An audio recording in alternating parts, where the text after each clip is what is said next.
Aujourd'hui, dans Explique-moi, on se demande comment assurer le bien-être des poules françaises. Alors, le bien-être, ça c'est une question qu'on pose souvent, c'est une demande de la société qui est assez forte, mais c'est quoi le bien-être en fait? C'est une notion qui est assez complexe, hein, même pour nous humains c'est compliqué. Donc, alors ça a été défini, il y a différentes définitions qui évoluent dans le temps, mais dans les années 90, on a explicité ça sous forme de 5 libertés en fait. C'est le fait de ne pas avoir faim, de ne pas avoir soif, d'avoir cette liberté-là. L'absence d'inconfort, l'absence de douleur, de blessures, de maladies, le fait de pouvoir exprimer les comportements qui sont propres à l'espèce, le fait l'absence de peur, d'anxiété. Donc ça, ce sont ces 5 libertés-là que l'animal, donc là, il a le droit, voilà, c'est un être sensible, il a, voilà, d'avoir ces 5 libertés-là.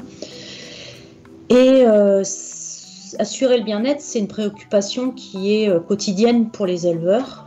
Il doit subvenir donc aux besoins physiologiques des animaux, mais aussi comportementaux. On a parlé tout à l'heure de perchage, par exemple. L'animal, il doit pouvoir se percher. Donc dans les élevages, on a des poulaillers qui apportent un toit avec des conditions d'ambiance voilà, satisfaisantes en termes de température, d'hygrométrie. Et on apporte à manger, à boire, et également d'autres aménagements avec un endroit pour pondre, c'est ce qu'on appelle un nid pour les poules, et des perchoirs pour se percher, de la litière aussi pour gratter, explorer, picorer. Et pour certains élevages qui ont plein air, on a un accès à l'extérieur, donc c'est ce qu'on appelle le parcours, et donc là les poules peuvent se promener à l'extérieur. Donc ces parcours, ils sont aménagés aussi pour que la poule se sente en sécurité, donc avec des arbres, des haies, toujours pour avoir ce sentiment de protection. Et alors après, sur le bien-être animal, on a essayé, nous, Institut Technique, je travaille dans un institut technique, à voir comment on peut évaluer ça. C'est-à-dire qu'on peut dire, voilà, il y a tout cet environnement qui est intéressant, qui permet à l'animal de se percher, etc., de se déplacer, d'aller à l'extérieur. Et nous, on a développé une méthode qui permet de voir si l'animal, il a bien ces 5 libertés.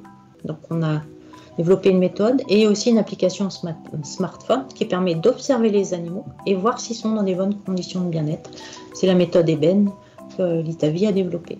Elle est basée essentiellement sur l'observation des animaux, un petit peu sur les moyens, c'est-à-dire est-ce que j'ai assez de mangeoires, est-ce que j'ai assez de pipettes par exemple pour que les animaux s'abreuvent. Mais elle est essentiellement basée sur les animaux, donc sur le fait qu'ils soient en bonne santé, mais aussi qu'ils expriment un certain nombre de comportements, d'exploration, les bains de poussière, le perchage, etc.